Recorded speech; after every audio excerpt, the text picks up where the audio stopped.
Welcome again, everyone. Educators and students have just started or are getting ready to start another school year that's different than all the other school years that have come before. And we're still in the middle of a global pandemic, but unlike last year, many more students are learning in person and they're bringing new skills, new interests that they've developed over the challenging past couple of years. There's also a lot of talk right now as we start school around learning loss and so many of the different priorities that schools and families are focusing on. So what's most important for students learning right now, and how do we best prepare them for the changing world? One way is by creating opportunities for students to practice social and emotional competencies as they explore how to contribute to their communities through service learning. If you're joining us for a CASEL webinar, you probably already know that social and emotional skills aren't just something that students learn in a classroom, but they're skills that we develop throughout our entire lives and that we use all the time in the real world. Our self-awareness, our self-management, social awareness, relationship skills, and responsible decision-making help us make sense of issues that are going on around us. It helps us figure out how we can play a role and take meaningful action. And so today, we're going to be talking about how and why to connect SEL and service learning to both support young people in the year ahead and prepare for the next generation of leaders. So I'm excited to welcome our panelists. Matt Atwell has been with the Civic team since 2015. Civic is a bipartisan ideas company specializing in innovative ideas in domestic, economic, and international policy, and he leads Civic's research, data analysis, and evidence-based policy recommendations across diverse policy areas, including education, civic health, and social mobility. Megan Blanco serves as the Director of Safe and Healthy Schools for the National Association of State Boards of Education. Prior to joining NASB, she served as a Senior Legislative Assistant at the Corporation for National and Community Service under two presidential administrations focusing on congressional affairs. And Ramaya Davis. Ramaya is a 12th grade student at Thurgood Marshall Academy in Washington, D.C. She is involved in Pathways to Power, a student-led initiative that seeks to support and empower local young people to take the lead on causes that impact their lives and their future. Welcome all. Before we jump in, I know we have such a rich conversation today, and before we jump in, I just want to sort of start with a few definitions and clarifications, and I'd love to start with you, Ramaya, and just to kick us off by sharing, what does it mean to you when you think about a school that prepares students for the world ahead?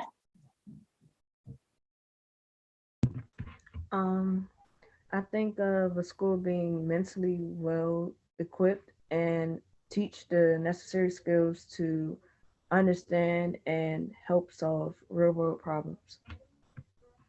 Thank you, Ramaya. And, Megan and Matt, we're going to be talking a lot about how SEL connects to service learning. And so would love to hear from both of you. What does service learning mean to you? And, perhaps are there some common perceptions or misperceptions when we hear the term service learning?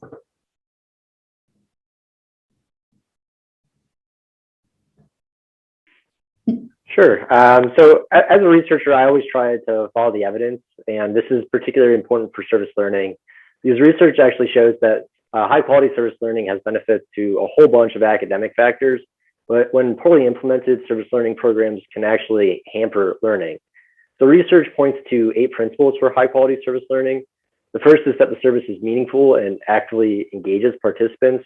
The second, that is intentionally linked to curriculum to meet learning goals. The third, that the service learning incorporates room for reflection. The fourth, it promotes understanding and appreciation of diversity. The fifth, it provides youth with agency in planning, implementation, and measurement. The sixth, that the service learning builds authentic partnerships to ensure it's meeting community needs. The seventh, that it has mechanisms built in to measure progress towards learning goals.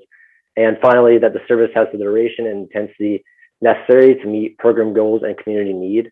There's no one definition for service learning, but I think that second, that it is intentionally linked to academics, is so important because service learning is a way to make learning more engaging for students and for them to apply their learning outside the classroom. And without that, it kind of misses a lot of its touch. Yeah, and Justina, thank you so much for that question. I agree with everything Matt just said. And when I think of definition that I operate under for service learning, I think of it as embedding service activities within academic classes to help participants achieve specific learning goals, aided by related assignments, reflection, and instruction. So, while it's related to community service, it's actually slightly different, right? There's some intentionality behind it with a specific learning goal that can occur within the education system, whereas community service might not necessarily be tied to a classroom instructional practice.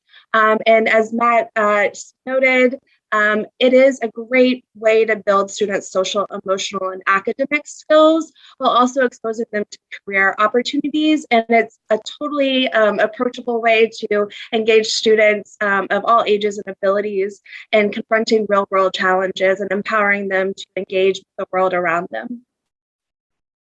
Thanks so much for sharing that. I think in everything the three of you all said, right, like you see those connections between what's learned in the classroom and academically with the social and emotional skills. And Ramaya, what you shared about sort of a school that really prepares students for skills that are so necessary, like problem solving skills, like understanding the world. I think I could see so many linkages to those principles that Matt, that you were sharing, and some of these themes that you're pulling out too, Megan. So appreciate that. We're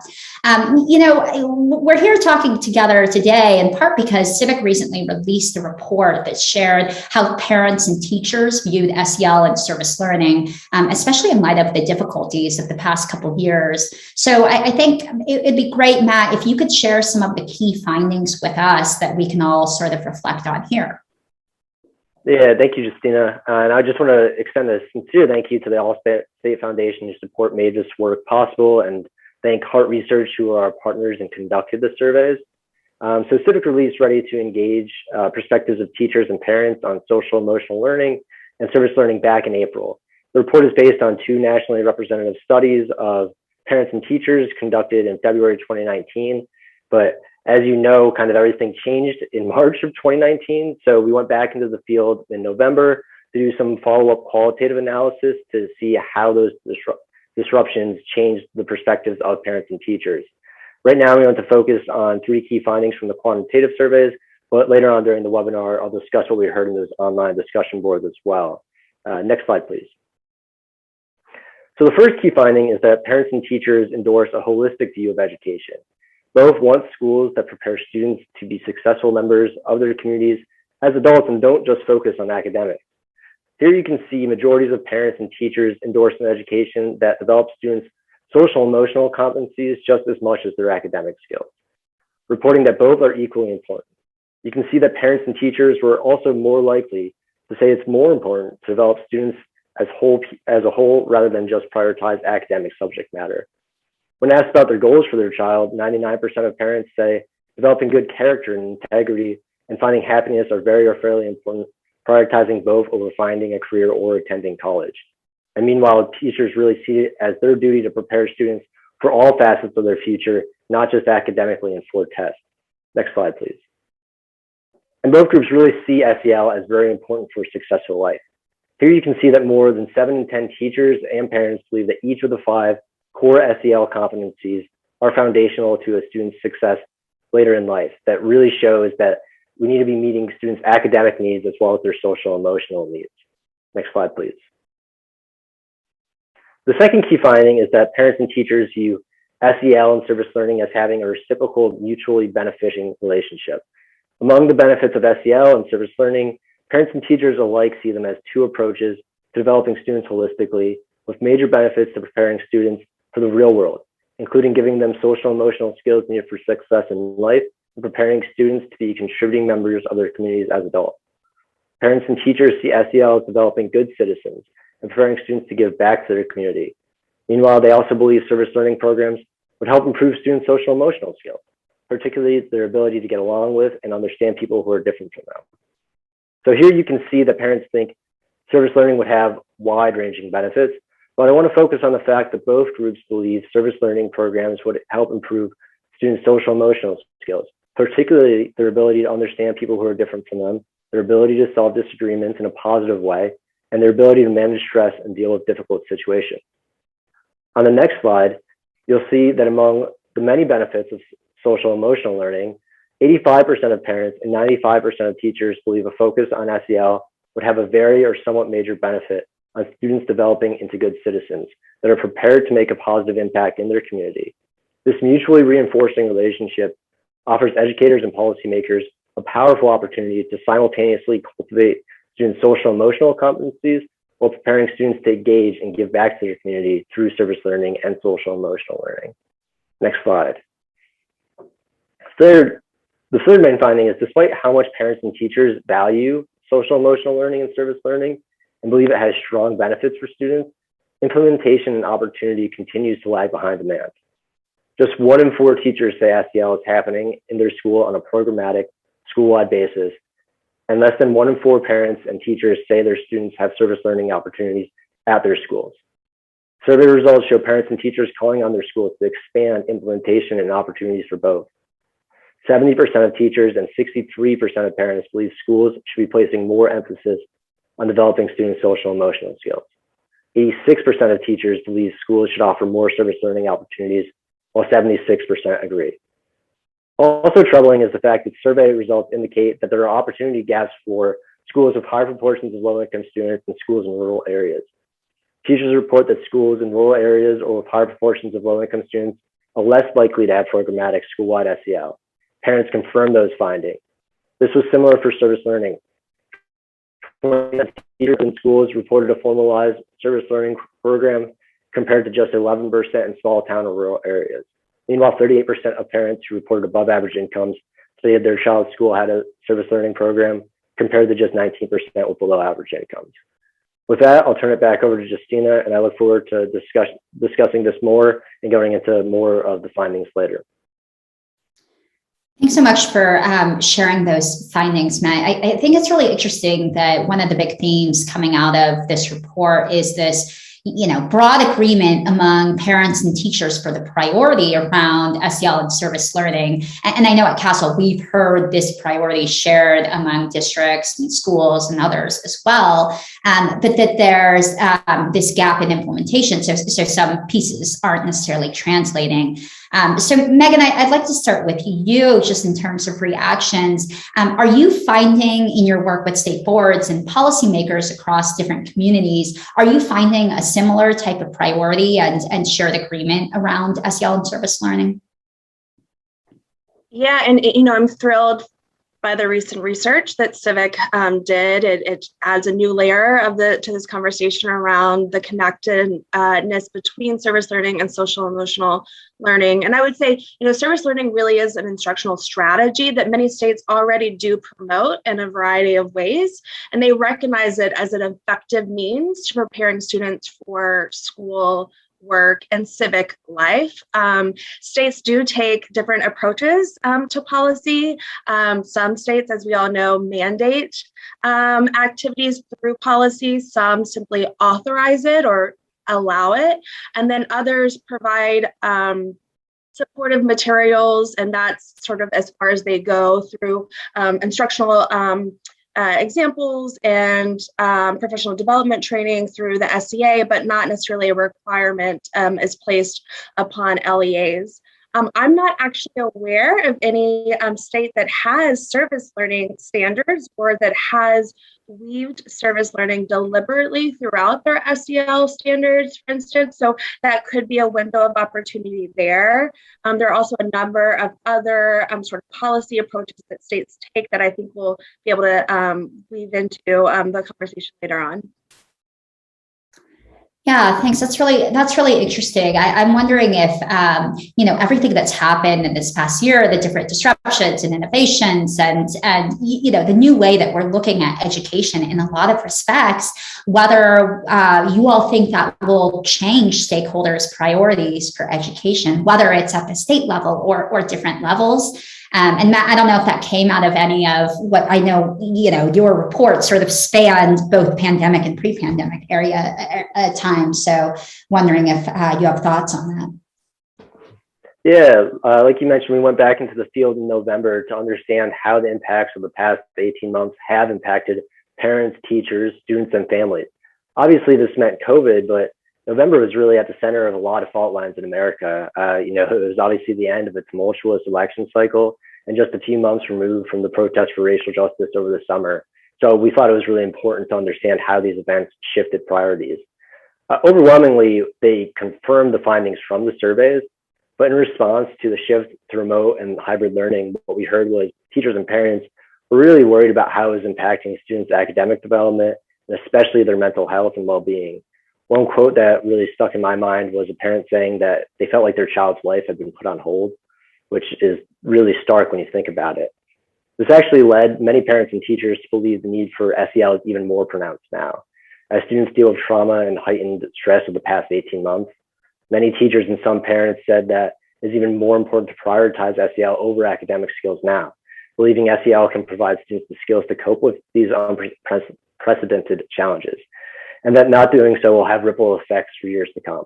One teacher put it that you can make up academic skills, but you really can't make up social and emotional learning. Unfortunately, the shift to online and virtual did mean that a lot of service learning programs got put on hold, but parents and teachers still see it as a really essential pillar as people get back into classrooms. The past 18 months have really riled up divisions in our country, but both parents and teachers expressed that service learning can promote racial understanding and reduce divisions by building empathy and gaining perspective for diverse points of view. One teacher described it as the groundwork that begins to allow the country to heal, which was really amazing to hear. So these disruptions have actually led to at least educators and parents to see SEL and service learning as even more of a priority moving forward. Wow. Ramaya, I'm wondering, what's your take on this? Like, what do you think is most important for students to be learning right now? Or what have you heard from your classmates about what sorts of learning opportunities they think are really important? I've heard from my peers a lot of thoughts around being more vocal, like having public speaking as a part of certain classes, such as maybe U.S. government or any history class, just speaking on those topics and expressing how they feel about them, or to put out an idea that they may not fully understand, but could possibly get helped out from another peer or teacher to understand it better for their own learning. I also say that students want to become more politically aware, especially after seeing this presidential election this year, and now all the events that occurred over the election with the riots in January. I think a lot of my peers in my grade and even lower really want to start understanding politics more, even if they don't get into it deeply. Just understanding for their own knowledge and their own well-being as citizens in America. Thanks so much for sharing that. That's really interesting too. I think, what Matt was saying earlier about the political divisiveness has actually made people think it's more important right now. And what you're sharing about, your classmates really, starting to get into politics in the last few years and understand what those issues are. And then, how we're using our empathy, our different perspective taking, all of our social and emotional skills to better understand that. I think is such an interesting question for us to be pursuing right now. And for the participants who are watching this webinar, we'd love to hear also what you think and, reflect on what you're hearing in your communities are the big priorities for learning right now, and anything that our panelists have shared that resonate with those priorities. So feel free to put some of those thoughts into the chat as we continue the conversation. And, so we've talked a little bit about priorities and what we all think is important. And I'd like to break this down a little bit more and talk about, what is the vision and the model for this type of work. Civic's report, Matt, recommends creating a new vision for student success that prioritizes the whole child. And first, I'd like to hear a little bit more about what does this recommendation actually mean for schools and districts? What does it mean to create a new vision that prioritizes the whole child? Sure. As the survey findings I shared earlier show, parents and teachers are really looking for an education that develops students holistically. This means prioritizing the academic as well as the social, emotional, and developing community-minded individuals prepared to meet future challenges. These sentiments also articulate what many youth across the country have expressed in surveys, and at the same time, the science of learning and development is backing this all up, illustrating that learning is social, emotional, and cognitive. Most districts and schools across the country have mission or vision statements that articulate goals for student success, including what students need to be future ready. Now, as we think how best to serve students in the midst of the pandemic, this could be an opportunity to adapt these vision statements to reflect the emergent science on how learning happens and desires of teachers, parents, and youth to prioritize the whole child. This means articulating social and emotional skills that are necessary for lifelong success and providing opportunities for deeper learning through activities like service learning. These visions should be developed locally and in partnership with community members with youth at the center. Once developed, they need to be communicated clearly and consistently and backed by learning standards and curricula. To do this, district and school leaders can incorporate social and emotional learning objectives within academic standards and adapt multi-tiered systems of support that meet the needs of students in reaching the vision of success they laid out. One example of how districts and schools are doing this in practice is developing portraits of a graduate. The portrait of a graduate process involves the whole community and lays out a collective vision of the skills, mindsets, and competencies students need for success. These portraits include academic skills and goals of fostering social, emotional, and civic competencies, including critical thinking, collaboration, and problem solving.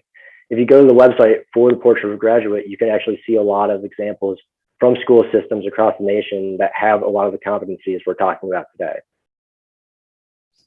Thanks, Matt. And if you all were with us a few months ago, we had a CASEL webinar on a portrait of a graduate, which is really about, right, like, what does it mean for a student to be successful? What are the skills they need?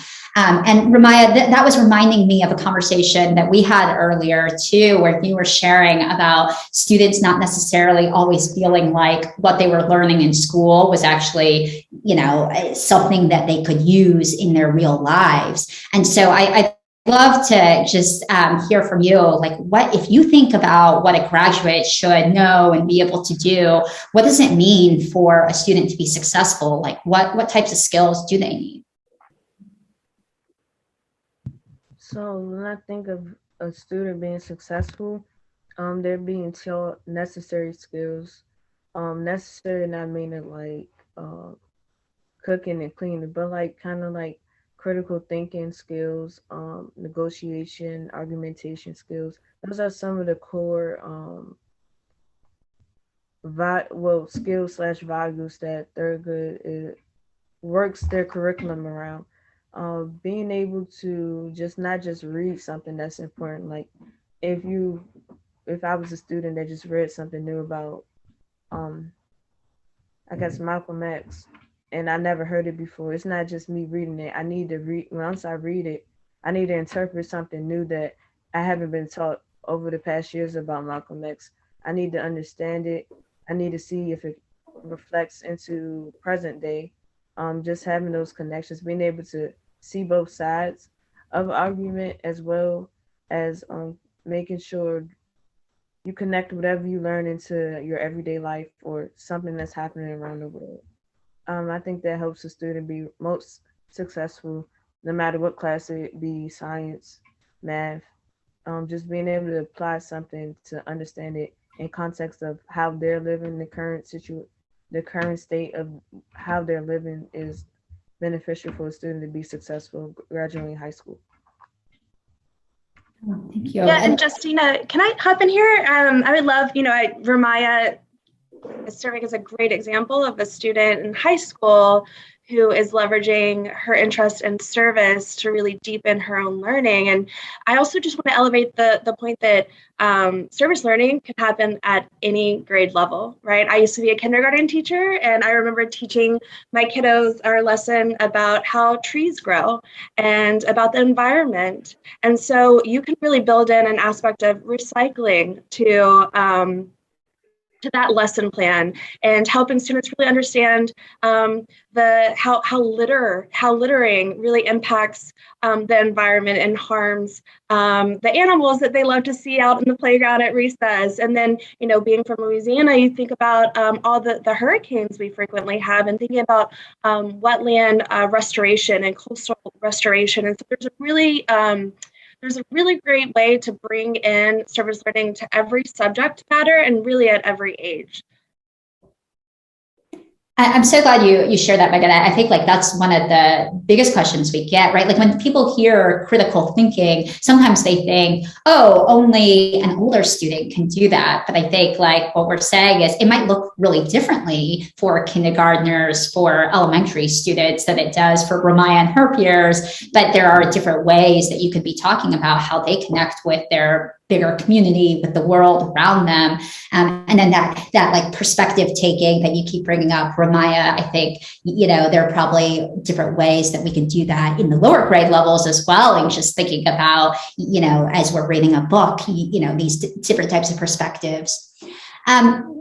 Megan, as we're thinking about sort of what needs to happen so that students at all the different grade levels can be learning, service learning integrated with SEL, what sorts of opportunities and obstacles do you see in this moment for working with policymaker or state boards of education? And what role do standards or, state benchmarks play in this?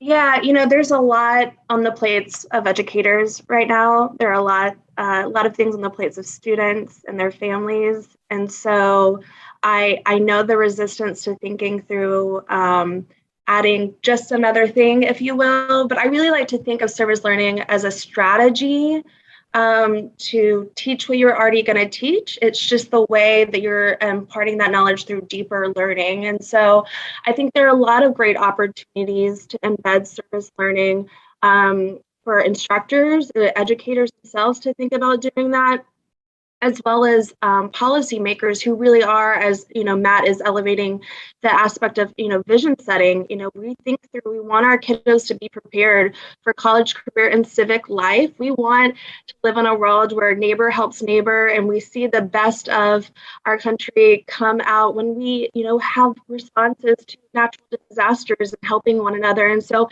if it's in terms of the classroom environment, if it's as simple as the teacher thinking really thoughtfully about, well, what's taking place in the community right now, where our kiddos and our families struggling with, perhaps, whether it's, as Ramaya has spoken about, gun violence in her community, or whether it's dealing with natural disasters, and bringing in texts and lenses of conversation, and then opportunities for then the students to act and improve and support the world around them.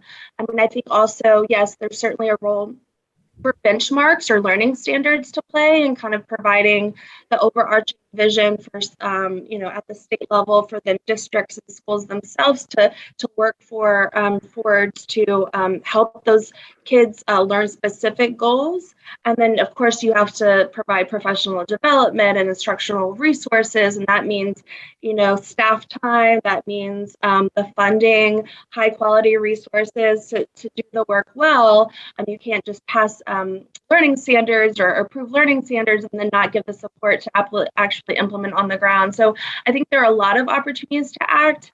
I do recognize this is a very trying time in our nation's education system, as we all try to make it through COVID. But I think there are even small little steps that both policymakers and educators can take right now as they try to give their students the best education possible. Thanks. And Matt, I know some of the Civic report touched on some of these recommendations. So I want to give you a chance to, add on or raise other questions with what Megan had shared. And also, you had shared earlier workforce development models, maybe one place to integrate this too. And I'd love to hear a little more about that. Yeah, I think it's actually a really exciting time to think about it in terms of workforce development, especially on a webinar with CASEL, because right now Civic and CASEL are actually working together on a community of practice that is working to integrate SEL into workforce development efforts, especially in regards to how it works with career and technical education. And it's a needed effort. In a report released last year, we showed that the skills most in demand by employers are the ability to communicate well, the ability to work in teams and collaborate, the ability to think critically and solve problems. In other words, their social and emotional skills, which I don't think is all that surprising, but to see it on paper, I think is really important. And there are natural linkages. Beginning in adolescence, students start developing occupational identities. Service learning can provide students opportunities to experience and learn about different careers that are out there. In fact, in our surveys, 60% of parents and teachers said that this is one of the great benefits of service learning. In college, I remember being told that I needed to intern as much as possible to figure out what I like and don't like. But by the time you're in college, you've probably already taken out loans and you're pretty far along down your career pathway. So offering more opportunities to flesh out occupational identity at a younger age can allow students to have a clearer picture of their career pathway with more plan to reach it. And this can be tied into students' individualized learning plans or into individualized career and academic planning. Plus, service learning develops a lot of those skills I mentioned earlier. At its core, it's about using teamwork to solve community problems.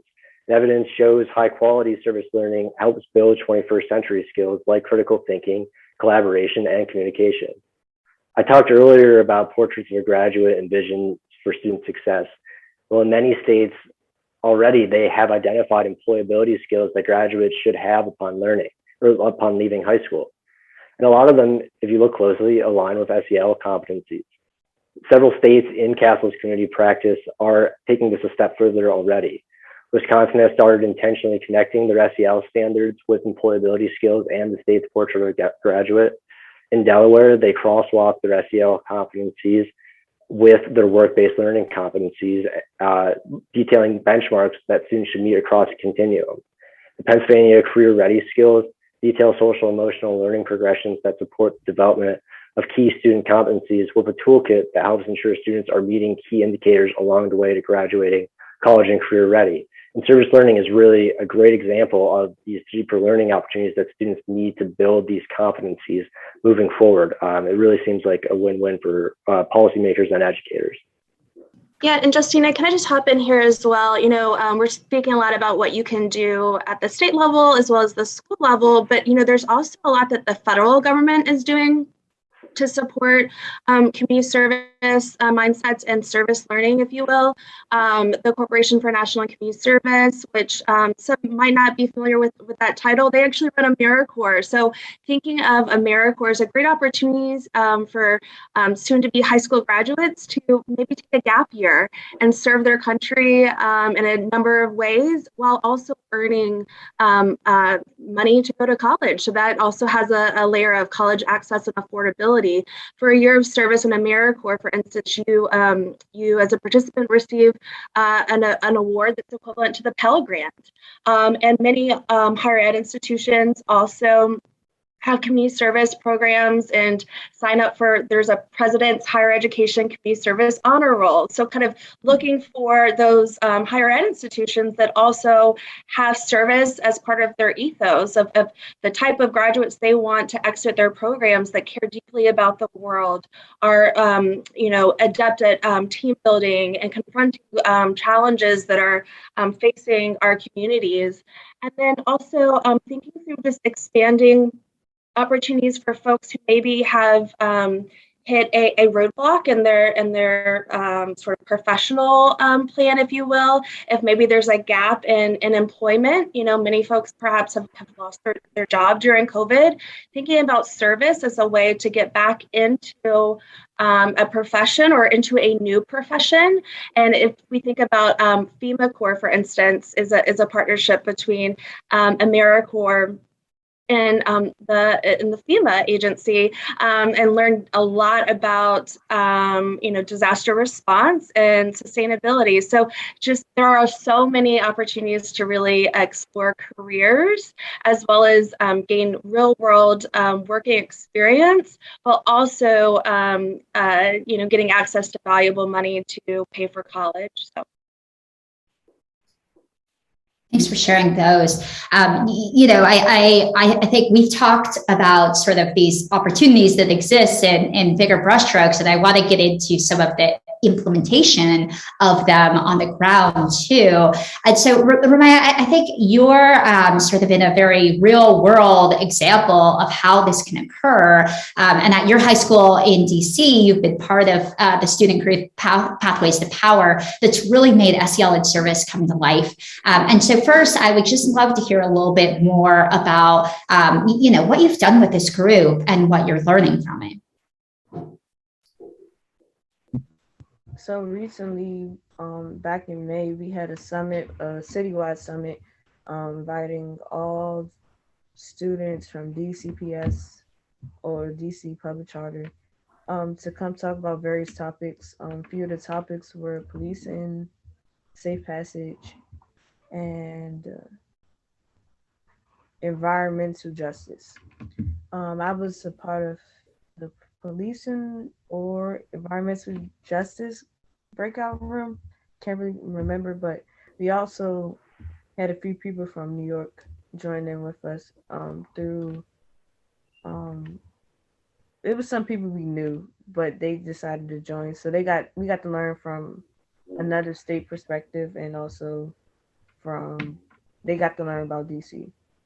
Currently, today actually is the first class for Pathways to Power. Me and teacher leader that works with Pathways, Miss Lee, created a Pathways to Power course for the hopefully bring students more engaged into what Pathways to Power really does and looks like, and also for them to learn organizing skills and talk about issues that they've been on their mind, just don't know. That's their safe space to also just lay out everything they feel about a certain issue. And we do this for more recruitment for Pathways to Power because not too many current seniors was a part of Pathways to Power last year, and typically the seniors that graduated in previous years were very vocal into Pathways to Power. So we want to change that dynamic and make it more so anybody, 9th through 12th graders, can be a part of Pathways or really want to be engaged with it. Just by giving them a course where they can express these things and learn different things like what I talked about, like with politics, economics, and other social issues that we face in the world in general, but also currently in DC, like a lot of stuff relate on the local level as well. So that understanding, along with like eventually they're taking government, they won't be so lost, or it won't be such a big struggle for them when they get into U.S. government or take U.S. history. They'll have some understanding, especially if they're lower classmen like freshmen and 10th graders. Yeah, that's really interesting. You're making the connection between Pathways to Power, which you're doing, you sort of do over here with like your government classes that you're taking as part of your regular school curriculum. And I'm wondering, like, do you feel like being more involved in these community issues has actually helped you in school, whether it's in your government class or in other classes? Like, has it helped you in any way with your other schoolwork, or has it shaped different ways that you're thinking about school? Yeah. So generally, I always wanted to be into making a change and creating justice, long-term understanding and love for history, a lot of old stuff, I guess you would say. So I just kind of like finally got to the point in 11th grade where it's just like I'm getting these opportunities to do these things or learn these skills to help do what I really want to do in life, which I've been searching for since I was like in elementary school, just trying to talk to people and find ways how I can be a part of this group of people that are interested in the things that I like. So I'm kind of like just going to take this last year of high school to really do what I can to help my peers that are in 9th, 10th, and 11th grade. Like whatever they learn out of Pathways or whatever I can provide the school to give to other teachers in their class, like a mini lesson or so. Just kind of circle back to what I've experienced to come back for their understanding and for them to be like, oh wow, this is really cool. She did this. I could do this, or continue being like a role model, but not necessarily just kind of like get people engaged into the revolution. I'm a revolutionary. I always say that. That's what I go by. Just kind of like we need people to stay intact. We don't need nobody to kind of slack off. And then if I can make that lasting impression in my high school before I graduate, I know I've already started to make the change that I've been visioning for years. Thanks, Ramaya. And, I think Ramaya is sharing one example of how in her community in DC, they've prioritized service learning with a SEL lens. And I know in different communities, there may be different types of priorities and different ways they want to make a change. And Matt, maybe you could share a little bit about how else might service learning integrated with SEL look like on the ground across different communities. Yeah, Justina and Ramaya, I think you guys both really hit on the fact that high quality service learning is going to look different in every community if it's done correctly, because it will take into account the specific needs and resources that community has. So Ramaya, you talked about gun violence and the prevention of gun violence being an important need in your community. And it's so important to listen to that community and remember that these programs should actively be engaging community members to understand where that community need lies. And then students, teachers, and community members can actually work together to implement the projects, all the while including explicit connection to academic material and practice of social and emotional competencies. So another example is, Megan, you talked a lot about environmental issues earlier, but in coastal areas that students are learning about the environment or coastal wildlife or pollution, they can help improve and preserve the condition of these regions to ensure they are healthy habitats or safe for residents to enjoy using what they learn in class.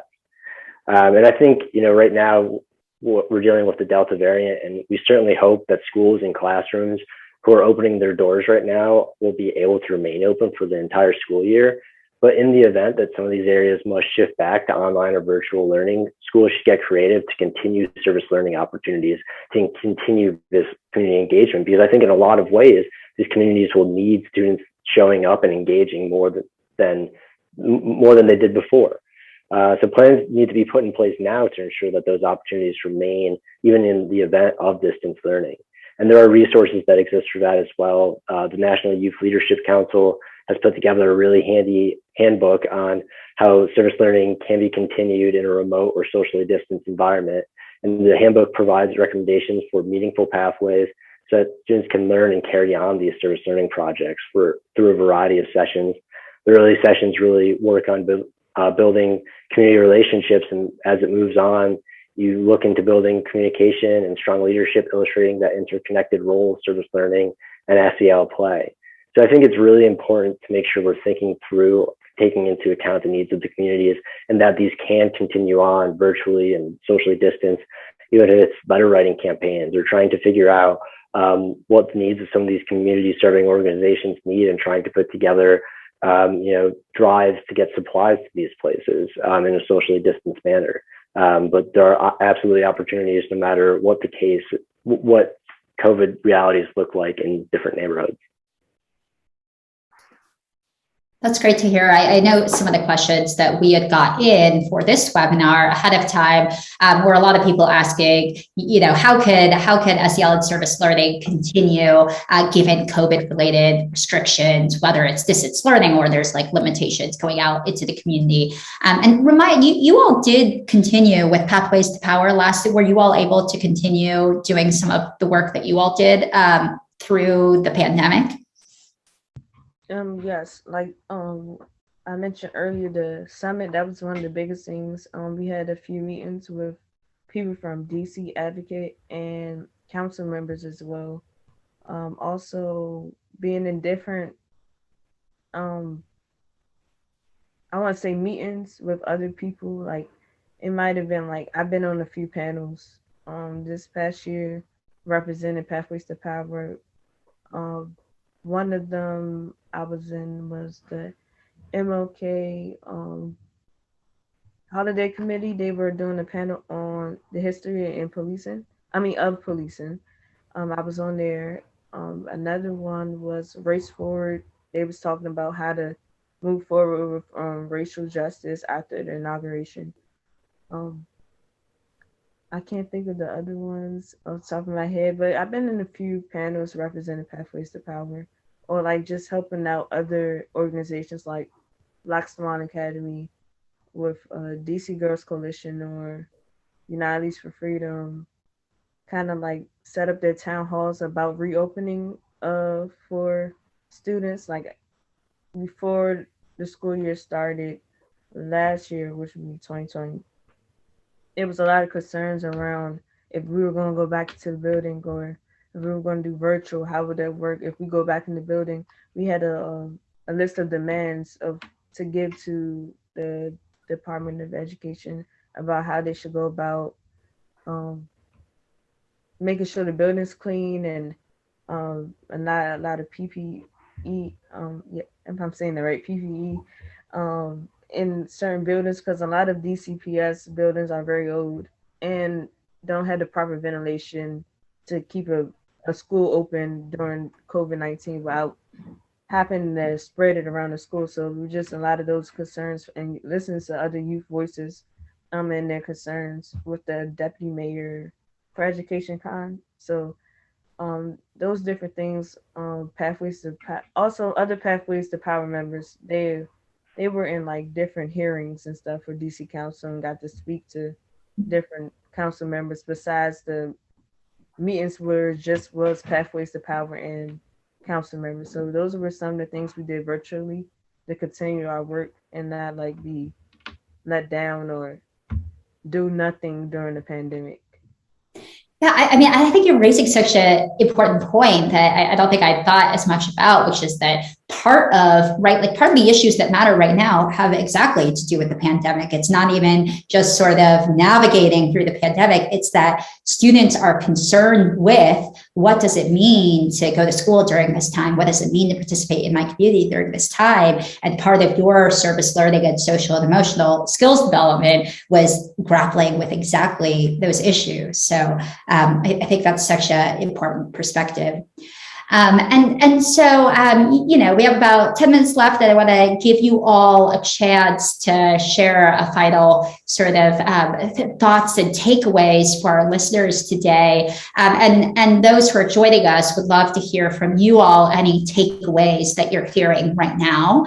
But would love just, you know, maybe for us to all share what's the action that you hope that our listeners will take with them after this conversation to integrate service learning with SEL in their communities. What's something they should really be thinking about doing in the next year or so? And Ramaya, maybe we'll start with you. Okay, I hope my background's not too loud. People are transitioning to next classes, but for educators and even parents, talk about race and politics. That's important. Don't shy away from it. I understand there might be some concerns about potential tension around these topics, but they're important, and we're not going to get away from them if we don't talk about them. Also, just listen to your students on how they feel about these topics, and also try to guide them the best way you can of thinking deeper on certain topics. That way they can understand how they can possibly create a change within that issue. And also just teach African American history, teach something that you think most of the students in your class might not know about, or even just something that's feel common, like I brought up earlier, Malcolm X. Teach something that nobody talks about him. Teach the unknown facts of African American history, and that'll be all. That's all I would say. Great. Megan, how about you?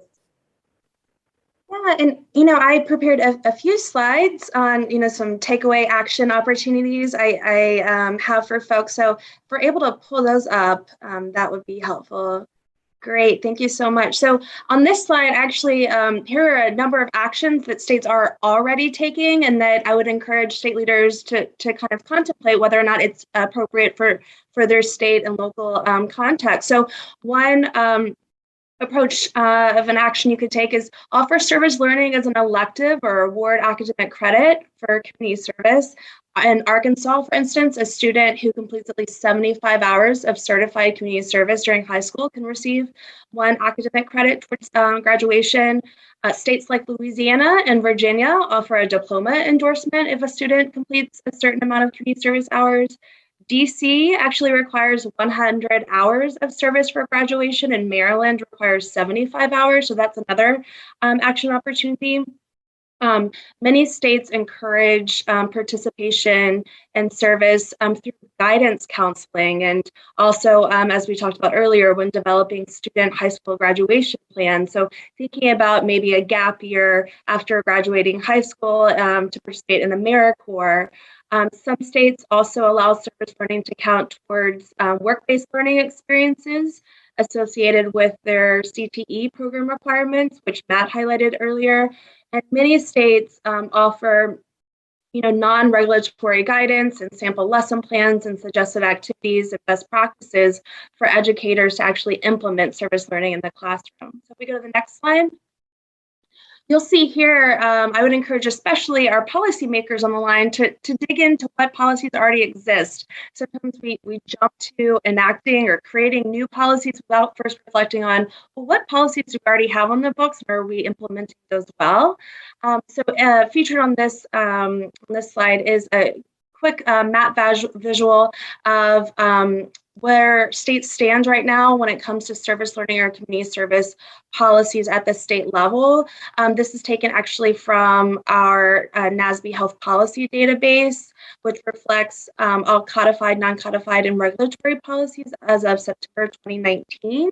And big thanks to our partners at Child Trends, EMT Associates, and UIC for coding all of the policies. You'll find that displayed here, 46 states actually do have policies that address community service or service learning, but 30 states require or encourage it with some sort of incentive, while 13 states authorize it, and then 3 states have non-codified policies only. So just go ahead and familiarize yourself with what's already in the books. Next slide, please. And I want to recognize we have a lot of educators tuning into CASEL's webinar, so thank you for all that you do for students every single day. On this slide, I wanted to tease out a few ideas for action opportunities directed at you all. First and foremost, learn what societal issues matter most to your students. This will help guide your creation of engaging and meaningful service learning lesson plans and ensure that students feel represented and connected to what they're learning. Do they care deeply about refugee resettlement, for example, or climate conservation, or supporting the elderly, ending homelessness, and many other issues? You can help direct that energy and passion for these issues by selecting reading and writing assignments that align with that, or it could serve as a jumping off point for the questions that you pose in your lessons, or tie into service projects that you recommend or arrange for your students. Second, I would also recommend that you consider partnering with trusted local community organizations to arrange service projects or out-of-school service opportunities through field trips as well. And you can establish a community service advisory committee in your class or at your school level to arrange days of service or create a service learning plan. Also, you can invite community organization representatives to speak with your students. So that's still possible in a virtual learning environment. In addition to learning about, the great service work taking place in the communities, they'll also be able to engage with these professionals and explore career pathways. And then another meaningful way to connect service learning is to really engage students' families in organizing and completing projects with their children. So is it a toy drive at Christmas time? Is it creating thank you cards for the local fire department, which that can be done in a virtual setting? Is it shoveling snow for an elderly resident? And then if you're just starting with service learning, start incrementally. You don't have to do it all at once, right? So focus on the 2 national recognized days of service. So Ramaya spoke about MLK Day of Service, and then also September 11th Day of Service and Remembrance. And if you go to AmeriCorps websites, you'll find lesson plans and project examples there. Next slide, please. And then here, again, this is just to kind of encapsulate some of the resources that already exist to help you in this work. On the left-hand side, there is a 2-pager policy update for our policymakers to think through what are some approaches you could take at the state level. And then on the right-hand side, there are screenshots of state service locations from AmeriCorps that are both helpful for policymakers to know what programs are operating within your state, but also for teachers. If you're trying to figure out, well, what types of programs already exist in my community, go there and check that out. So I hope that was helpful. And so I'll turn the mic back over to Justina. Thanks, Megan. And Matt, any final takeaways that you'd like to share before we close out? Yeah, I would just really like to echo a lot of what has already been said, but I just finished Robert Putnam's book, The Upswing, which it talks a lot about how 100 years ago, we were an I nation, we became a we nation, and we're back to being an I nation. And the fact of the matter is that's not students. Like, we see at the forefront of the great examples of civic engagement right now, whether that's the protests last summer or voting, it's young people that are leading the way. But bringing current events into the classroom and just trying to build global thinkers, because as Ramaya said, like, there are so many problems facing our country right now. We do need people who are revolutionary thinkers and thinking about how what they do impacts the world around them, how what they're learning impacts the world around them. Whether that's recommitting to better civics education or just bringing current events into the classroom and reflecting on them and reflecting about how what they're learning can be applied to that. I just think it's really important.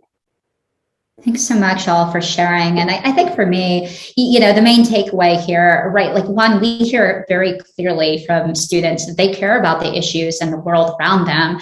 And, we have a global audience here at CASEL, and we know that this can look really differently across different communities and different grade levels, and that local priorities should be driving the work around this might look like. And, we know SEL and service learning can be about the environment or support for veterans or mental health. But whatever the issue is and whatever way that we're choosing to direct this energy, right, I think the clear message that we're getting is that by linking SEL and service learning, we can really help students make meaning of what's going on in the world around them, really finding their sense of purpose, and putting their effort toward that, right, like putting their effort toward what they find meaningful in their community, in their schools. And so I think that's a great thought for us all to jump off the school year with. And I appreciate all of you for your time and for sharing these thoughts. Thank you so much.